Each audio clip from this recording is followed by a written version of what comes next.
Allô, allô, bienvenue à ce Facebook Live, cette petite capsule. Oh, j'ai un peu d'éclairage, on va mieux se voir. Donc, je viens te faire des petits coucous depuis un petit peu plus qu'un an et demi. Exception, la semaine passée, c'était un vendredi. Je fais normalement le jeudi, jour de paye. On parle de sous les finances, lefinancier.com, PHY pour physique et financier.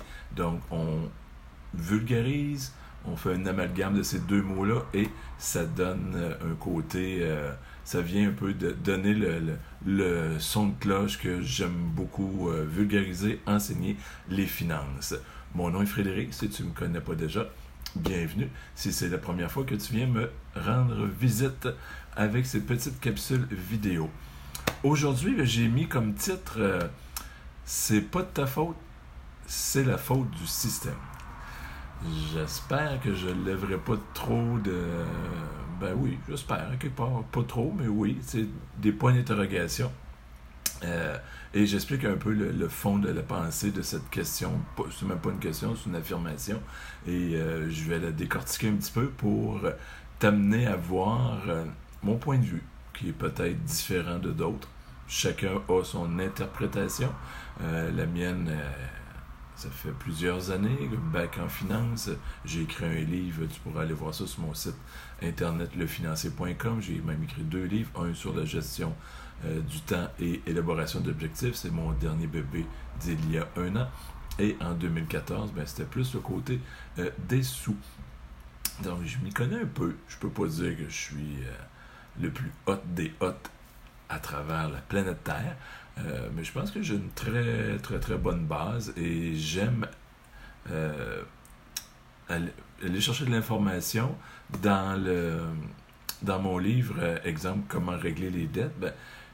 Oui, il y a un noyau qu'on entend un peu partout, mais par des conférences, des web binaires, des choses comme ça que j'ai suivies, à un moment donné, je fais comme pas une simulation, mais une intégration, je pense que c'est le terme que je cherchais, une intégration de différentes matières. Et des fois, c'est bizarre, hein, une conférence qui n'a pas rapport aux finances théoriquement et qui a une notion qui vient. On vient de perdre un peu de lumière. J'espère que tu me vois bien pareil. Je vais recharger ma petite lumière pour la prochaine fois. Donc, c'est ça. C'est pas de ta faute, c'est la faute du système. Qu'est-ce que je veux dire? C'est que t'as beau faire les meilleures choses au monde pour gagner des sous dans n'importe quel tout métier confondu, que tu sois mécanicien, que tu sois plongeur dans un restaurant, que tu sois employé dans la direction et tout ça, tant et aussi longtemps qu'on parle d'employé et tout ça, il y a un système quelque part monétaire et tout est en bougeotte à l'intérieur de tout ça, mais il y a comme une infrastructure qui est là, un système qui est général pour tout le monde, et qu'est-ce qui donne? Il y a des vieilles études, mais qui sont toujours validées encore aujourd'hui. Ils ont pris des jeunes à 20-25 ans, mettons 25 ans, et ils les ont suivis et voir 40 ans plus tard. Hein. À 25 ans, on est pimpant, on sort des études, le monde est à nous. Hein. Il est à toi, il est à moi. Moi, je vais faire de l'argent, puis je vais être au-dessus de la moyenne, puis l'autre, mon voisin va dire la même chose, mon autre voisine à côté va dire la même chose. Moi, je vais me démarquer, ma passion, je vais vivre de ma passion, je vais exceller et tout. Et au bout de 40 ans, de ces 100 personnes-là, qu'est-ce qui en est devenu?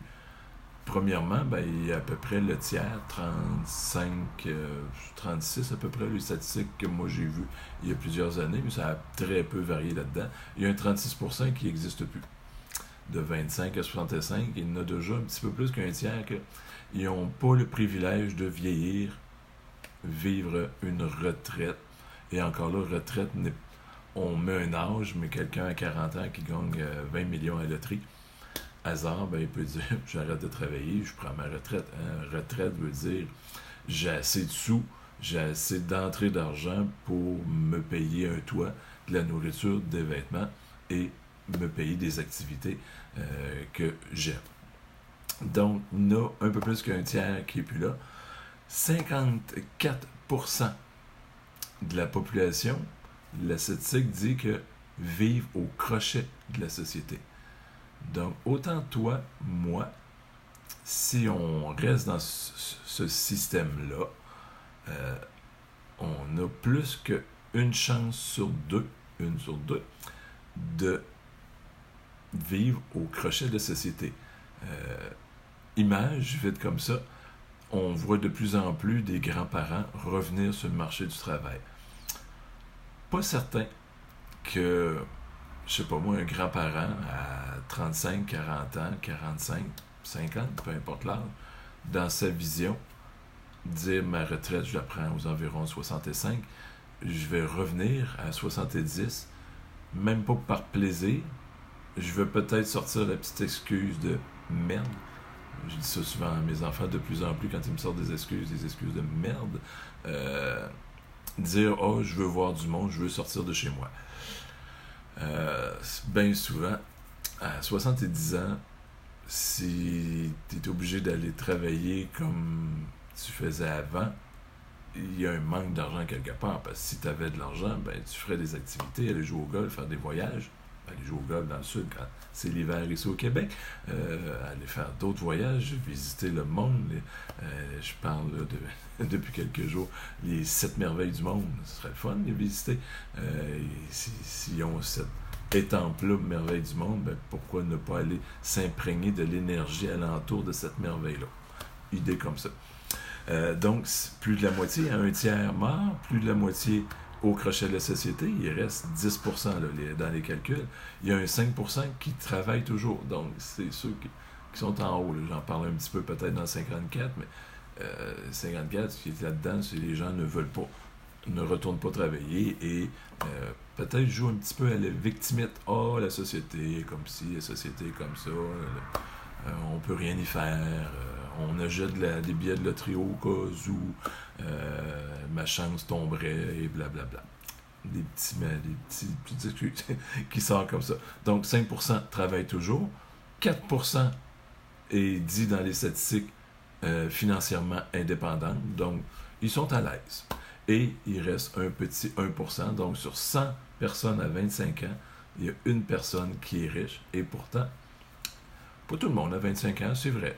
C'est pas tout le monde qui est né et dire on va tous devenir riches, c'est pas le rêve de tout le monde. Mais à un moment donné, en travaillant et tout ça, ben, on veut comme se démarquer, je pense, et avec une petite graine d'ambition, ben, on veut performer. Donc ça, c'est la statistique. Est-ce que, si on regarde tout ça, ça revient à dire qu'il y a 5% qui sont comme libres financièrement et riches. Donc, ça veut dire qu'il y a 95% dans le système qui... Fait que tu fasses ces bonnes actions dans ton travail, comme je disais au début, peu importe le corps de métier que tu fais, c'est presque voué à l'échec à quelque part parce que tu as 19 chances sur 20 d'être dans le manque financier à la retraite. Et ça, imagine, là, on dit si tu fais les bonnes choses, tu as une chance sur 20 de vraiment te démarquer, ou 5, oui, une chance c'est 5%, donc tu es dans les 4 et 1% de ces. C'est pas énorme, c'est presque un billet de loterie, donc c'est un petit peu affreux. Et là, imagine que si tu fais pas les bonnes choses, hein, tu apprends cool, tu penses même pas mettre de l'argent de côté. Dans la majorité, là, les gens mettent un petit peu d'argent dans les REER, un petit peu dans les CELIS au Québec, le compte d'épargne libre d'impôt. Tous ces gens-là sont dans ces statistiques-là. Là. Donc, faut être au-delà de ça pour faire partie du 5% libre financièrement et riche. Donc, la côte est énorme. Et si on est dans le minimum d'efforts, il n'y a pas de promotion, on n'est pas passionné par ce qu'on fait.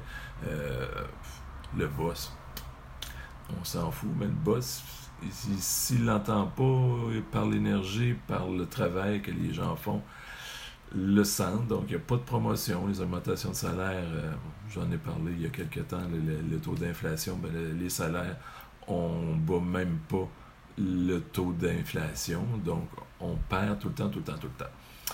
Qu'est-ce que ce serait un bon système? J'envoie des idées dans mon e-book, je vais remettre le lien là, après la vidéo là, pour aller télécharger gratuitement le e-book.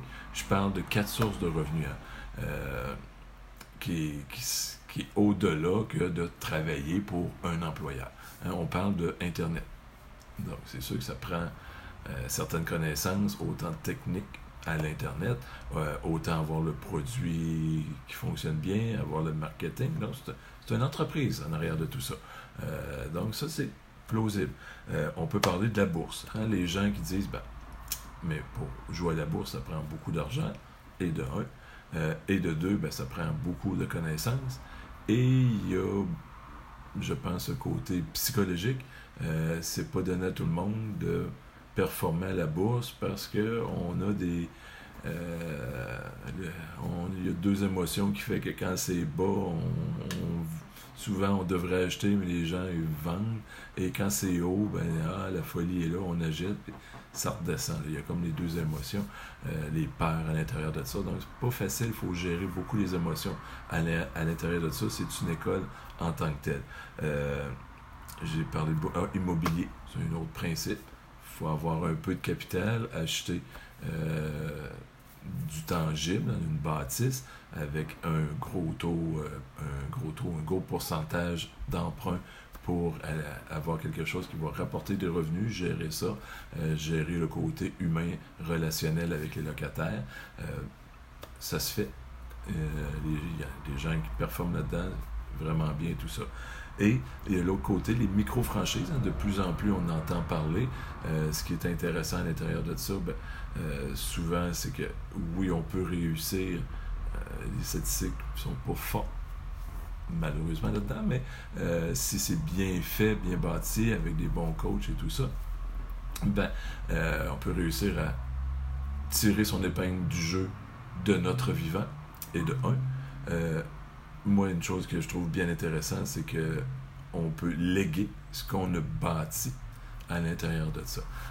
Donc, c'est des choses intéressantes, des revenus résiduels. Je ne sais pas si tu sais ce que ça veut dire. Pense à Elvis. Il est plus vraiment vivant depuis quelques années et il a fait sa plus grosse année l'année passée avec les ventes de disques et de chansons et tout ça. Pense à un actrice. Une fois que le film est fait, elle a été payée, mais il y a des redevances par après. Donc, c'est des revenus résiduels, des revenus passifs. J'ai travaillé fort pour produire quelque chose. Un chanteur, un compositeur produit fort, compose pour faire un produit fini et les ventes, répéter. Il faut que ce soit bon, bien entendu. Bien, ça donne des revenus résiduels. Les auteurs, même principe. Mais c'est maintenant possible pour monsieur, madame, tout le monde de faire quelque chose à temps partiel et de développer quelque chose comme ça. Donc, c'était un peu l'idée que je voulais te semer aujourd'hui, le côté que c'est pas de ta faute si, financièrement parlant, à un moment donné, ça va pas bien pour la majorité des gens. C'est la faute du système, oui. Est-ce qu'on reste assis là-dessus en disant « Ah, je suis une victime, maintenant je sais que c'est la faute du système et je m'en lave les mains et je reste là-dedans » ou ça te réveille un petit peu en disant « Oups, si c'est ça les statistiques, si c'est ça mon avenir qui s'en vient, qu'est-ce que je peux faire aujourd'hui? » Point d'interrogation. Si tu veux en discuter, j'ai des gens de plus en plus là, qui me parlent en privé. Je suis en train de développer une communauté avec un des 4 facteurs que j'ai parlé tantôt, le côté des micro-franchises. Ça se bâtit vraiment de façon systématique, dans un système de façon systématique. Donc, si tu veux, je ne fais pas plus de publicité parce que j'ai déjà des gens qui me contactent et je me dis que les gens qui le font naturellement, c'est des gens qui ont déjà ce petit feu à l'intérieur de dire « moi, je veux plus ». Et c'est avec des gens comme ça que j'aime travailler et non aller prendre par la main, tirer. Ça devient désagréable autant pour les deux côtés, tu comprends un petit peu. Donc, c'est ça que je voulais te parler aujourd'hui. Te dire que c'est pas